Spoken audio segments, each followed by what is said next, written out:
Olá, seja bem-vindo ao LecCast, eu sou o Márcio Calai e no episódio de hoje nós vamos falar sobre a Comissão de Ética Pública. Minha convidada é a Roberta Codinotto, que é conselheira da Comissão de Ética Pública e também uma longa conhecida da LEC, consultora de compliance, manja muito sobre esse assunto, certamente vai poder nos ajudar muito a falar sobre esta comissão, as atividades e tudo mais que gira em torno deste assunto. Roberta, seja muito bem-vinda ao LecCast.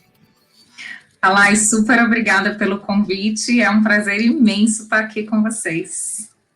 Legal, Roberta, obrigado mesmo. Quero falar muito sobre a Comissão de Ética Pública, para que a gente tenha aqui um espaço aberto para que as pessoas conheçam mais sobre as atividades desempenhadas por vocês nesta comissão, né?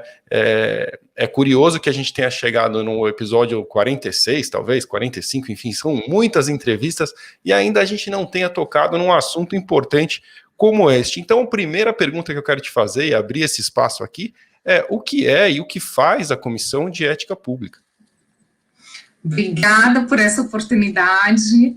É muito interessante, porque quando eu fui nomeada, Calai, muitas pessoas me perguntavam, tá, ok, se foi nomeada para quê mesmo? Porque eu não sei o que é a Comissão de Ética Pública. Então, acho muito legal a gente ter a oportunidade de falar sobre esse trabalho que nós fazemos. A Comissão de Ética Pública, e nós chamamos de CEP, então em algum momento eu vou falar CEP, essa abreviação, ela foi criada por um decreto em maio de 1999. E aí eu quero falar um pouquinho desse contexto em que ela vem a ser criada. Então, a gente tinha um momento de insatisfação da sociedade civil com transparência e com a corrupção. A gente tinha uma confusão muito grande do público com o privado e as questões de conflitos de interesses. Tínhamos já um cenário internacional, né, de convenções multilaterais que exigiam o enfrentamento desses temas, como o Tratado da OEA, como o OCDE. Então, a comissão, ela surge neste momento. Ela atua como instância consultiva do presidente da República e dos ministros, e ela é responsável por administrar o Código de Conduta da Alta Administração e também satisfazer as dúvidas, né, dessas autoridades com relação a temas éticos. A comissão também é responsável pela resposta das consultas de conflito de interesses das autoridades. Então, a Lei 12.813, ela vem trazer competência para a CGU, para a apuração dos conflitos de interesse de determinadas autoridades, e autoridades que estão acima de um nível DAS, que é essa nomenclatura específica desses cargos públicos, que são os secretários, ministros de Estado, eles são de competência da CEP para avaliar essa questão de conflitos de interesses. E, além disso, também nós somos responsáveis por fazer a gestão do sistema de ética, né, dos órgãos que compõem as comissões de ética do governo federal. Então, são mais de 230 comissões que se reportam aí à Comissão de Ética Pública. Também podemos atuar de ofício, e vamos falar especificamente sobre os casos das denúncias, né? É muito importante que a gente pode atuar de ofício com relação ao descumprimento de determinações do Código da Alta Administração, do Código de Conduta da Alta Administração, para autoridades que descumprem, como também podemos, né, responder às denúncias que chegam para a comissão. Então, um papel bem importante, eu me senti muito honrada de ser nomeada. Muito legal, meus parabéns, realmente, Roberta, é um papel de extrema importância e dá para perceber que é exaustivo, né, uma atuação bastante grande, né, enfim, pela essa breve introdução que você deu, já dá para imaginar que realmente seja uma atuação de muito trabalho. Eu quero entrar em alguns detalhes dessa operação, e você tocou num ponto que eu ia até deixar mais para o final, mas você tocou num ponto que me chama muita atenção. Eu queria que você contasse um pouquinho para a gente, até porque o LecCast, muitas vezes as pessoas só nos escutam, né? Elas não estão vendo a gente em áudio, então contar histórias e ilustrar os fatos ajuda muito a quem está nos ouvindo acompanhar. E aí, você mencionou a questão de conflitos de interesse. Conflito de interesse por si só já é algo que desperta muito a atenção da nossa audiência, né? O aluno de compliance, as pessoas interessadas, os advogados, eles se interessam muito por essas discussões, esses dilemas que surgem com o conflito de interesse. Você, em especial, tem esse compromisso de tratar as consultas de conflito de interesse de pessoas que passaram pela administração e depois retornam aí ao mundo corporativo, ao ambiente privado. Conta um pouquinho para a gente como funciona, se você puder ilustrar, contar algum caso, como funciona esse processo para que todos possam conhecer. Com certeza. Essa previsão, ela está prevista, então, na Lei 12.813, então é muito importante que a autoridade, ela, ao ser movimentada, então, de uma função pública que ela exercia, ou quando ela recebe este convite para atuar no setor público, ela precisa submeter essa consulta à CEP, então. Né? E o que nós devemos considerar com relação ao retorno dessa autoridade? Ela precisa trazer algumas informações, então ela precisa trazer, por exemplo, qual é o cargo que ela quer ocupar, trazer informações de quais eram o acesso à informação daquele órgão que ela ficou, né, exercendo sua função, qual o acesso de informações que ela teve, qual é, né, a relação que esse órgão pode ter com esse ente privado em que ela vai estar. Então, tudo isso ela precisa trazer de informações. A CEP pode solicitar mais esclarecimentos antes de tomar a decisão, antes de responder a consulta, pode confirmar algumas informações com o órgão, pode pedir, por exemplo, que esse consulente ele traga, né, uma proposta formal de trabalho, quando ele recebeu essa proposta da iniciativa privada, para que a gente analise, então, se há este conflito. O que a lei leva em consideração, e é importante a gente pensar sobre isso, né? Quais seriam as situações que poderiam trazer esse conflito de interesse, né, durante o exercício do cargo ou posteriormente ao exercício do cargo, porque a autoridade pode receber um convite para exercer uma atividade concomitante, com atividades de magistério, palestras específicas, concomitante com o exercício do seu cargo, ou posterior ao exercício do seu cargo. Então, é muito importante que a gente tenha em mente se ela vai fazer uso de alguma informação privilegiada que ela teve acesso, se ela tem interesse na decisão que vai ser prestada, né, por aquele órgão, se ela vai exercer alguma atividade que é incompatível, então, durante o exercício do cargo, se ela vai exercer alguma atividade que é incompatível com o exercício da sua função, tá? Se essa autoridade, ela tinha o poder de praticar qualquer ato que pudesse beneficiar essa empresa, ou que possa vir a beneficiar essa empresa no futuro. Então, tudo isso é analisado, Kalai, para que a gente possa avaliar se essa autoridade, ela pode aceitar este convite, né, durante o exercício do cargo, ou exercer essa atividade privada pós o exercício do cargo. Então, há essa preocupação principalmente com as informações que ela recebeu durante o exercício e que ela possa levar para essa entidade privada. E essa entidade privada ser altamente beneficiada com esse acesso às informações que essa autoridade vem trazer. Então, o objetivo da análise do conflito de interesse é justamente para poupar, né, o setor público dessa perda de informações que são tão relevantes e beneficiar esses entes privados com essas informações trazidas. Então, se é considerado que essa autoridade ela não pode assumir essa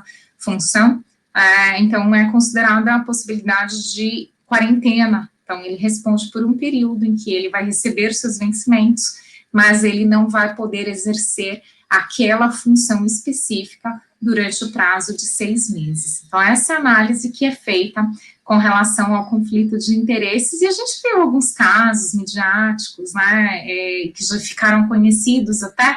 Então, o ministro Moro teve que submeter ao período de quarentena, justamente porque o exercício da prática privada era entendido como ele ia ter conflito com relação às informações que tinha conhecimento, e algumas outras autoridades que também passaram por essa solicitação podem ter a quarentena decretada ou não. Então, pode-se entender que as informações que ele tinha acesso durante o exercício da sua função não são capazes, né, de influenciar a atividade das empresas, é totalmente distinta do que aquela atividade que exercia no seu cargo público, e aí não há necessidade do cumprimento dessa quarentena. Mas é obrigatório, né, ele solicitar essa análise para que não descumpra aí tanto a Lei 12.813 quanto o Código de Conduta da Alta Administração.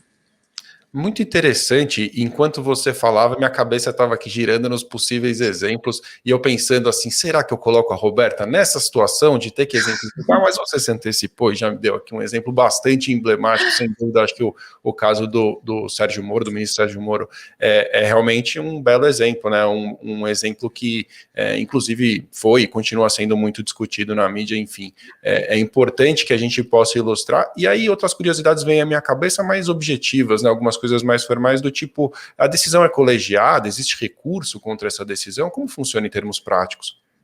Exatamente, a decisão é colegiada, Calá. Então, nós somos em 7 conselheiros, tá? E a nossa decisão, ela é colegiada. Então, há um voto do relator e a decisão, então, do conselho com relação ao conflito, à quarentena, né? Então, nós avaliamos em conjunto essas situações. Esse é o funcionamento da CEP, tanto para as questões éticas, como as aplicações, né, de questões éticas e recomendações para as autoridades, quanto às questões de conflito de interesse. Existem situações específicas que o presidente ele pode fazer o voto ad referendo, justamente para antecipar. Então, por exemplo, essa autoridade, ela recebeu uma proposta para, no exercício da função, para dar aula, palestra, e aquilo recebe-se o convite muito em cima, então ela pode solicitar essa autorização emergencial, que depois ela é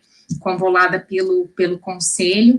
E, além disso, também há situações em que eu recebo uma proposta do setor privado, eu quero atuar como membro de um conselho, de empresa, vai haver uma assembleia, tem uma data específica para que isso aconteça, também é necessário pedir aí, a antecipação dessa análise por parte do presidente ou do conselho. Claro, e você tocou um pouco você mencionou a composição, então estou entendendo que vocês sempre vão analisar em conjunto, né? Não são pequenas turmas que fazem isso, e você mencionou 7 pessoas, é isso? São 7 conselheiros, é assim que a gente deve chamar? São 7 conselheiros que são formados, né, por pessoas de ilibada reputação, ilibado conhecimento, reputação, perdão, me perdi toda aqui, eu estou voltando ainda com a live. Imagina! Eu estou voltando para o mundo extremamente jurídico formal, você sabe que quando no compliance a gente dá uma businessada na nossa linguagem, né? Felizmente, né? Ainda bem que a gente pode ser, aqui no LecCast, volte a ser a Roberta de sempre. Roberta, a gente entende o formalismo, ele é importante, mas aqui no LecCast, realmente, se a gente dependesse disso, o LecCast passaria fome, porque eu não sei fazer esta onda do formalismo, mas entendo perfeitamente o que você quer dizer, aquela coisa de libada reputação e notório saber e coisas desse tipo. Exatamente, então temos que ter a ilibada reputação, a notória experiência de administração pública, idoneidade moral, né? Nós temos um mandato de 3 anos, é importante isso porque nos dá, né, uma garantia de atuação. A CEP, é importantíssimo a gente esclarecer, a CEP é um órgão de Estado, não de governo, então, apesar de sermos nomeados pelo presidente da República, com esses requisitos, né, então são 7 conselheiros, com mandato de 3 anos, e que não podem ser destituídos. Nós podemos ter uma única recondução, então, após esse mandato de 3 anos, eu posso ser reconduzido ao cargo. Nós temos também, dentre os 7 conselheiros, o mais antigo, ele assume a presidência do conselho, nós temos mandato de 1 ano de presidência, Então, é essa forma que funciona a comissão. E eu sou atualmente a única mulher dessa comissão, né? Nós tivemos mulheres no passado, até como curiosidade, a ministra Carmen Lúcia foi membro da Comissão de Ética Pública, e nós temos também nosso atual ministro da Educação, ele foi um dos conselheiros da Comissão de Ética Pública também, mas hoje sou a única mulher dentre os 7 conselheiros. Isso tem um lado bom e um lado ruim. O lado bom é que as mulheres estão muito bem representadas. Por outro lado, eu acho que caberia mais mulheres nesta comissão, com toda a certeza, e realmente, né, tendo Carmen Lúcia passado por lá, você pode ver que realmente a importância, né, quer dizer, a ministra Carmen Lúcia teve com a gente no Congresso Internacional de Compliance, uma pessoa assim de conhecimento absoluto sobre o assunto de corrupção, né, das mídias anticorrupção e tudo mais que gira em torno disso, e agora você também por lá representando, mas sem dúvida, considerando uma composição de 7 pessoas, fica aqui o meu pedido, a minha sugestão, da minha humilde sugestão aqui do LecCast, de mais mulheres nesta comissão, seria de muito valia. Roberta, a gente falou um pouco sobre as atividades, né, e eu achei interessante logo de cara te perguntar sobre a questão de conflito, porque isso salta aos olhos. Mas você mencionou também um outro papel fundamental, que é essa orientação das comissões de ética de centenas aí de entidades públicas que ficam abaixo da sua orientação, né? Então, queria entender um pouco mais sobre isso, e mais, se você pudesse também opinar sobre o momento, quer dizer, nossos alunos e as pessoas que nos escutam, elas ouvem muito falar sobre compliance nas entidades públicas, né, na administração pública direta, e aí ficam se perguntando, mas será que isso existe mesmo? Em que pé que isso está? Como está a implementação dos programas de integridade na administração pública e como funciona essa orientação? O que você pode contar para a gente? Muito legal isso, porque é uma das áreas da CEP que eu gosto muito, Kalai, que é justamente a gestão do sistema ético, né? Nós temos, então, mais de 230 comissões que estão abaixo da CEP, que recebem esta orientação. Então, por exemplo, a comissão de ética de um determinado ministério, né, então ela está vinculada à CEP, a CEP que dá essas diretrizes, que responde questionamentos com relação, né, a dúvidas, a atuação das autoridades, questões específicas de direcionamento dos programas de integridade. Tá?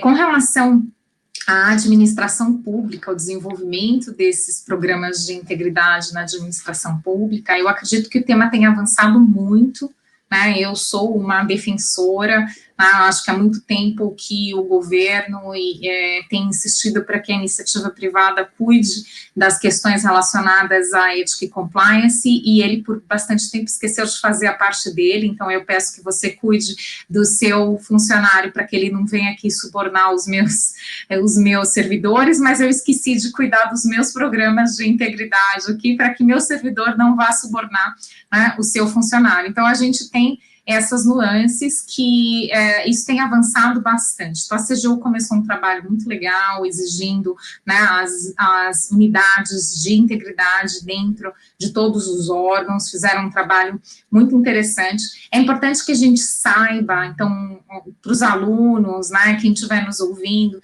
que são nuances diferentes, não acho que você vai encontrar num programa de compliance da administração pública tudo aquilo que você aprende na LEC, que tem que ter um programa de compliance no setor privado, não, né? Então, quem tiver interesse, dá uma lida nos manuais da CGU, a CGU fez manuais de integridade muito legais, que falam dos 4 pilares que norteiam aí os programas de compliance na administração pública, porque tem o apoio da administração, tem a questão de gestão dos riscos, específicos, né, com relação à integridade pública, tem capítulo específico de normas e diretrizes, mas não tem, por exemplo, a figura do compliance officer. Então, você vai falar assim, nossa, Roberta falou do programa de compliance, mas não tem isso na administração pública. As esferas, elas são um pouco diferentes, e precisam ser diferentes, porque são mundos diferentes, né, Kalai? Então, não dá para a gente tratar da mesma forma. Então, a CEP tem este papel, né, fundamental de orientação do sistema de gestão de ética, e eu vejo uma maturidade. Existem mais órgãos buscando, né, a discussão desse tema. A própria CGU fez recentemente um programa incrível. Quem tiver curiosidade, dá uma olhada lá no site, que eles fizeram um programa de valores do serviço público. Eles fizeram uma pesquisa com todos os servidores, quais seriam os valores. Então, surgiu lá integridade, transparência. Então, é muito interessante essa valorização também que está sendo feita do serviço público.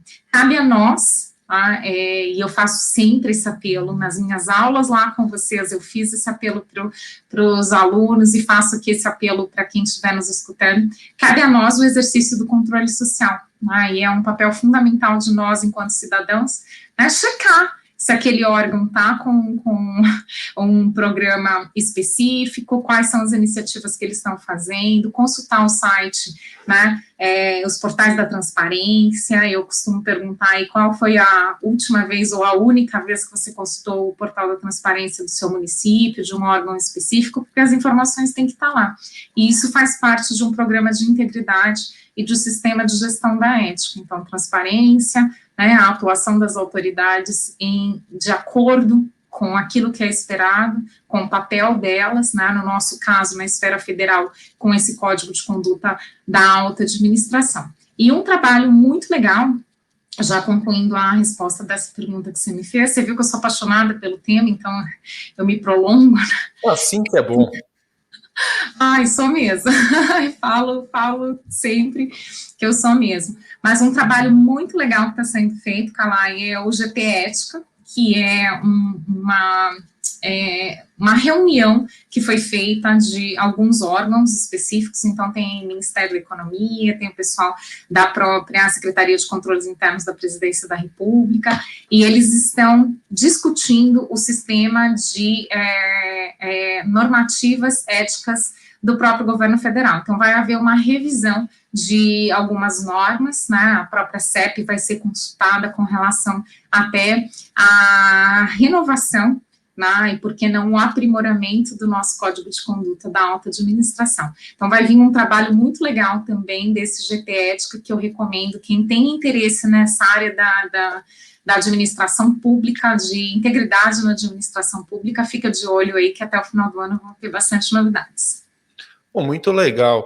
Você mencionou o papel das pessoas, né, para contribuir, e eu tenho e também mencionou no começo da nossa conversa que vocês agem de ofício. Para quem não sabe o que é isso, independente de uma movimentação, de um impulso, né, isso é o de ofício, porque não é advogado, às vezes sou estranho, e também por denúncias. Se a população quiser falar com a Comissão de Ética Pública, tem um canal, vocês têm essa linha? Como funciona? Sim, é só digitar ética pública lá no site do governo federal. Então todo o site ele foi reformulado, ele está no gov.br, né? E existe um formulário específico de denúncia. Então tem lá em serviços em destaque, você vai encontrar denúncias éticas, e tem um formulário específico que você pode trazer essa informação. Lógico que a competência, né, da Comissão de Ética Pública, ela é específica sobre essas autoridades, então, que é de um nível de um DAS, né, 5 e 6 para cima. Então, é essa nomenclatura específica de cargos, né, em termos práticos, desculpa te interromper, Roberto, mas você consegue simplificar em termos de cargos, para ficar mais ilustrado? Quem são os cargos? O alto escalão. Alto escalão. Então, assim, ministro, secretários, presidentes de estatais, que são estatais do governo federal. Então, esses são os cargos que estão sujeitos à análise da CEP.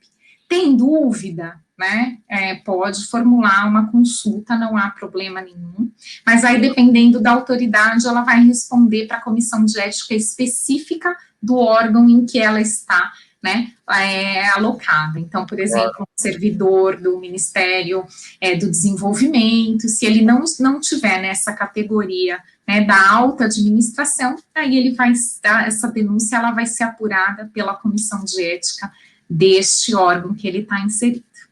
É importante esclarecer, até para também não incentivar aqui comunicações inapropriadas, né? É importante que fique claro qual é o campo de atuação, né? Outro ponto que você mencionou é a atividade do GT Ética, né? Você mencionou como uma dos planejamentos aí para 2021. O que mais vocês têm planejado? Quer dizer, o que faz parte do planejamento da CEP para 2021? Você mencionou, aliás, antes mesmo de você falar de outras ações, você mencionou a revisão do Código de Conduta da Alta Administração. Eu imagino que isso faça parte do planejamento, porque deve ser algo de extrema importância. Muita gente se refere a esse código, eu acho legal trazer esse ponto aqui, se refere a ele quando faltam requisitos, não é requisitos, na verdade, parâmetros. Quando faltam parâmetros para nortear o que seria adequado ou inadequado no relacionamento com alguém, com um funcionário público e tal, o que eu posso pagar, o que eu não posso, todo mundo se refere aos R$100 que aparecem nesse código de conduta da administração como referência. Quer dizer, se eu pagar um almoço de até R$100, se no código de conduta da alta administração pública federal pode, aqui também pode, né? Acaba sendo um parâmetro. Ao invés de você me falar simplesmente do que vocês pretendem por ano, eu te perguntar quais são as pretensões em relação a essa revisão, o que se pretende ser revisado, quais são os pleitos, né? Quer dizer, as pessoas que levam pedidos de atualização dessa orientação, que tipo de pensamento gira em torno dessa revisão? Existem questões muito específicas, né? Você trouxe uma questão aí, né, de presentes e brindes, né, que norteia também os códigos de conduta das empresas, mas existem algumas questões, Calai, que a comissão, ela deixa de poder aplicar, né, uma questão de apuração de infração ética, porque não está claro. Então, acho que até essa melhoria, né, de situações em que eu poderia classificar um desvio, uma infração ética dessa autoridade. Então, o objetivo é aprimorar a norma para que não hajam condutas que não possam ali ser enquadradas e aquela autoridade que parece que praticou algum ato, ela possa, né, ficar ilesa ali pela falta da norma correta, da aplicação. Então, com o passar do tempo, a CEP veio trazendo algumas questões no sentido de normas que poderiam estar ali aprimoradas. Então, o Código não tem só essa questão, né, do conflito de interesse, nem essa questão somente ali do que as autoridades podem ou não podem receber, mas temas específicas da atuação que é esperada daquela autoridade, como a gente pode melhorar isso. Alguns outros pontos que a CEP se dedica, e o objetivo esse ano também está, né, aí na nossa pauta, é trabalhar na reforma do formulário de conflito de interesse, que é para trazer, então, a autoridade, até para ficar mais claro para quem está nos ouvindo, né, então, a autoridade recebeu lá o convite, ela precisa entrar no site e preencher um formulário específico que vai submeter a sua consulta à Comissão de Ética Pública. Então, um convite para alguma atividade paralela, não necessariamente aquele convite para atividade privada posterior. Isso, correto? Ela pode, exatamente, porque eu tenho duas situações, né? Eu vou analisar o conflito de interesse durante o exercício ou posterior ao exercício. Então, se é durante ou depois, a autoridade vai preencher. Fui convidado para dar aulas, né? Posso dar aulas, né? Trabalhando com isso.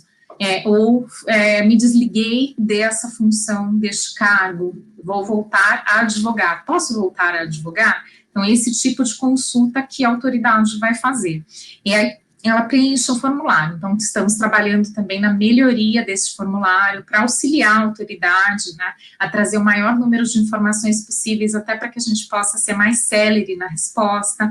A CEP se reúne uma vez por mês, então o colegiado se reúne uma vez por mês. Quem tiver curiosidade, nossa agenda está publicada no site também, tem todas as datas da reunião do conselho, onde são decididas e deliberadas essas questões. Então, essas melhorias que nós vamos trabalhando. E também há todo um planejamento do sistema de gestão da ética para elaboração de cursos para os servidores, né, de orientações, de formação para os servidores que trabalham aí nas comissões setoriais, para que eles se desenvolvam e possam aprimorar cada vez mais o sistema de gestão da ética de onde eles estão, do órgão em que eles estão inseridos. É muito legal, e realmente, assim, ouvindo essas medidas de aprimoramento, é fácil para quem nos escuta levar isso para o ambiente privado de forma paralela. É claro que existem muitas diferenças, e você tocou em pontos importantes, né? Não vai haver um compliance officer, não é idêntico um programa de integridade em âmbito público e privado, mas esses aprimoramentos são importantes em qualquer situação. Se você pensar no âmbito privado, quando acontecem as revisões das políticas, né, quando você revisa o seu código de ética, tudo isso você faz para que você traga mais clareza para as pessoas que estão submetidas àquela regra, né, e para que você possa, de fato, como você bem colocou, enquadrar as condutas de maneira mais objetiva. Quanto menos subjetividade e dúvida tiver numa análise como essa, melhor para todos, né, seja para quem está sujeito, seja para quem tem esse dever, difícil dever, de analisar, né, e chegar a decisões em cima de casos concretos. Então é muito legal ver essa similaridade com as atividades do âmbito privado, né, conflitos de interesse da mesma forma, né, os administradores de organizações, existem várias empresas que prevêem procedimentos específicos para dúvidas em casos de conflito de interesse. Quem já trabalhou em um grande escritório de advocacia, por exemplo, sabe que sempre que um novo cliente entra no escritório, circula dentro do escritório uma questão de conflito de interesses, na verdade, para acusar em relação a outros clientes. Quer dizer, será que a gente está advogando para as duas partes? Como é que isso funciona? Então, esses procedimentos são criados, só ajudam. Então, quanto mais clareza, mais aprimorado isso estiver, com certeza as atividades serão desempenhadas com mais qualidade ainda. E aí, pensando no mundo privado, nosso tempo está voando, e eu não quero deixar de te perguntar do outro lado, porque eu sei que essa posição nobre que você realmente ocupa na comissão tem extremo valor, mas não é a sua única atividade, e eu sei que não é a sua atividade profissional. No dia a dia você continua com a consultoria, correto? Ou estou falando alguma bobagem aqui? Não, a gente precisa sobreviver, né, Kalai? Até como curiosidade para todos, os conselheiros da Comissão de Ética Pública, eles não são remunerados, não é uma atividade remunerada. Quando nós somos nomeados pelo presidente, no próprio decreto, vem mencionando que é a prestação de serviços, né, de relevante conhecimento para a sociedade. Então, nós temos aí uma missão mesmo que não é remunerada. Nós temos um suporte da secretaria, tá, que é a CCEP, que é a secretaria, né, da Comissão de Ética Pública, que nos dá o suporte. Mas todos nós temos as nossas atividades, né? Não posso ter conflitos nessa atividade, claro, então posso advogar, posso ser um consultor, que é o meu caso, mas eu não posso ter contratos, por exemplo, com órgãos da administração pública federal. Claro. Então, até gosto de trazer esse exemplo, né, para que as pessoas até entendam a questão dos conflitos de interesse. Antes de ser nomeada para a CEP, eu fui contratada por uma estatal, né, uma empresa pública, da administração federal para um determinado treinamento específico da 13303 para o Conselho de Administração. Então, agora, depois que fui nomeada, automaticamente já informei a eles que eu não posso mais participar dessas contratações, né, dessas licitações. Então, nós não podemos ter esses contatos, mas podemos advogar, podemos ser consultores, e eu, né, continuo com a minha consultoria e também atuando aí, não só com a consultoria, ajudando empresas a desenvolver os programas de integridade, de compliance, com muitos treinamentos. A gente teve o desafio da pandemia, né, Kalai, de transformar os treinamentos que eram presenciais em virtuais. Então, tenho feito esse trabalho de assessorar, né, as empresas em como que a gente faz essa transformação e continuar mantendo essa qualidade de comunicação. E, além disso, para quem já acompanha né, meu trabalho, sabe que além de voluntária na CEP, né, que eu tenho um colega que brinca que eu faço 0800, né, você faz vários 0800, então além de voluntária na CEP, essa atividade, ela toma bastante tempo, a gente se dedica não só nesse um dia, porque nós temos que, né, analisar os votos, analisar os casos, relatar, temos o suporte técnico, mas precisamos, né, fazer todo esse trabalho de análise, e também somos convidados a falar em nome da CEP, ou somos convidados a nos debruçar sobre questões específicas que chegam. Mas também faço algumas outras atividades, eu sou voluntária em algumas iniciativas de promoção da integridade pública, né, é a forma com a qual eu encontrei, né, de me manter sempre conectada com o que está acontecendo em iniciativas, né, de promoção da integridade no nosso país, e estando conectada com essas ações voluntárias, eu acabo assessorando melhor as empresas, justamente por ter essa visão de que os programas de integridade das empresas, eles não podem ser feitos só da porta para dentro, mas eles têm que ser feitos da porta para fora, eles têm que, de fato, comunicar, né, com a sociedade e ter essa agenda muito mais conectada aí com todos os stakeholders e não só olhando, né, do meu portão para dentro. Então, a forma como eu me encontrei de exercer meu trabalho da melhor forma é me mantendo conectada com várias iniciativas. Hoje eu me sinto um ser híbrido, viu, Kalaio? Se me perguntar, Roberta, você é ente público ou privado? Eu vou dizer, não sei. Não, tem uma crise existencial muito grande. Eu acho que eu sou metade, né?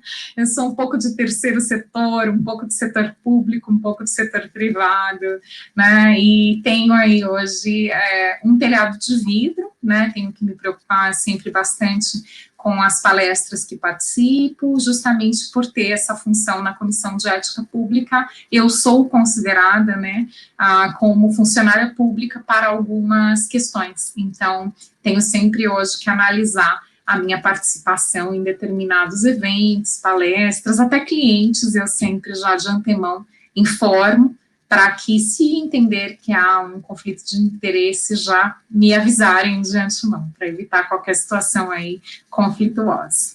Claro, mas eu não tenho a menor dúvida que ganha muito quem conta com você, porque contar com alguém com uma experiência como essa não é uma experiência que se encontra facilmente, né, Roberto? É algo bastante específico. E aí, até para a gente caminhar para o nosso encerramento, te perguntar também se muitos consultores de compliance hoje em dia têm caminhado para consultorias em proteção de dados. Você tem assessorado empresas também nessa linha, né, em temas de compliance e em proteção de dados?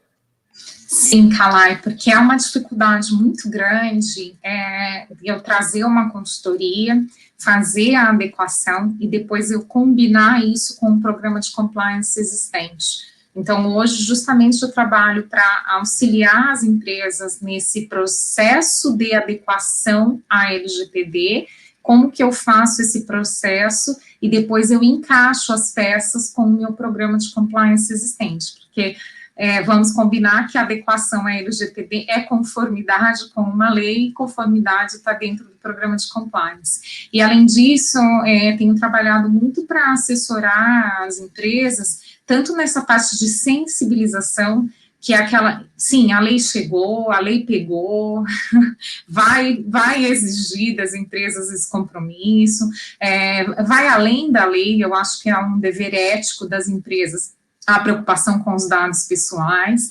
tá? Então, essa sensibilização e os treinamentos que são necessários, que são decorrentes da adequação. Então, toda essa assessoria também tenho feito bastante, e para quem se interessa aí pela administração pública, viu, Kalai, estão acontecendo discussões muito interessantes também, a adequação à LGPD, com relação ao setor público, porque tem aí o conflito transparência, proteção de dados pessoais, né, espera-se da administração pública total transparência, mas até onde, né, é descumprimento da LGPD e descumprimento da LAI, da Lei de Acesso à Informação. Então, também é um tema bem interessante para quem quiser explorar. É verdade. Transparência te obriga a publicar muitos dados ali, né? E realmente muitas pessoas podem se sentir de alguma forma prejudicadas, terem seus dados expostos por um compromisso de transparência da administração. Um dilema ético aqui identificado para que a gente possa explorar e debater. Roberta, tradição do nosso programa aqui, do LecCast, é deixar uma recomendação para a nossa audiência. Eu esqueci de te avisar isso, vou te pegar de surpresa, mas pode ser algo que você queira recomendar, pode ser um livro, pode ser filmes, enfim, aquilo que você acha que pode enriquecer a vida aí dos nossos ouvintes. Enquanto você pensa, eu vou fazer mais um lembrete aqui. Eu quero lembrar a nossa audiência que na próxima semana, no dia 3 de maio, começa... Aliás, não, eu me enrolei. Já está, na verdade, eu tenho que ficar fazendo pensamento para quando as coisas vão ao ar, né? Na verdade, 3 de maio foi segunda-feira passada, isso já passou. O que eu quero, na verdade, lembrar é a nossa audiência, eu quero lembrar a nossa audiência que a Semana de Proteção de Dados está acontecendo neste momento, é um treinamento online e gratuito que você pode participar, basta acessar semanadeprotecãodedados.com.br, são 4 conteúdos em vídeo, 2 materiais para download e muita gente especialista no assunto compartilhando conhecimentos sobre proteção de dados para quem quer prestar serviços em proteção de dados ou para quem acredita na migração de carreira para se tornar um DPO, o Data Protection Officer. Roberta, vamos lá, qual é a sua recomendação para a nossa audiência? Você não combinou, mas eu vou fazer um apelo, Kalai, que eu tenho feito para a gente. Não é livro, não é...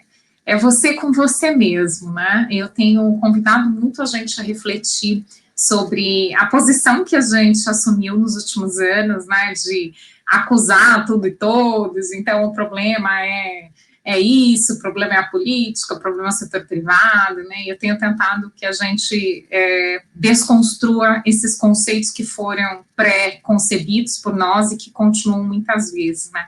Antes de ir para a iniciativa pública, privada, nós somos cidadãos.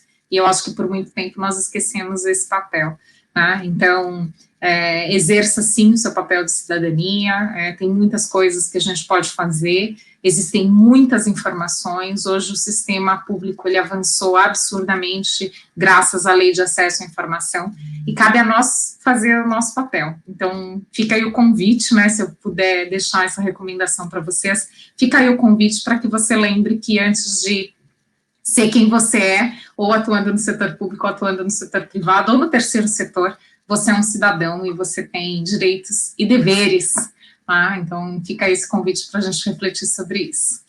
Muito bem. Depois dessa, Roberta, só me resta te agradecer pela sua participação. Obrigado demais. Foi um prazer bater esse papo com você aqui hoje e espero que a gente possa falar mais sobre este dilema que surgiu aqui nesse papo, falar sobre a questão transparência versus a privacidade dos dados na administração pública, um desafio gigantesco ainda pela frente neste tema. Obrigado. Obrigada, é um prazer enorme estar aqui com vocês. E se quiserem te encontrar, LinkedIn é sempre o melhor caminho. Roberta Codinotto, tem um G, Codignoto, mas se diz Codinotto, correto? Codinotto, Kalai. Codinotto, é o meu... Italiano! Só vai até a cantina, no máximo, é muito fraco. Mas obrigado, Roberta, de coração, foi muito bacana esse papo. E quem quiser encontrar a Roberta Codinotto, pode acessar pelo LinkedIn. Valeu!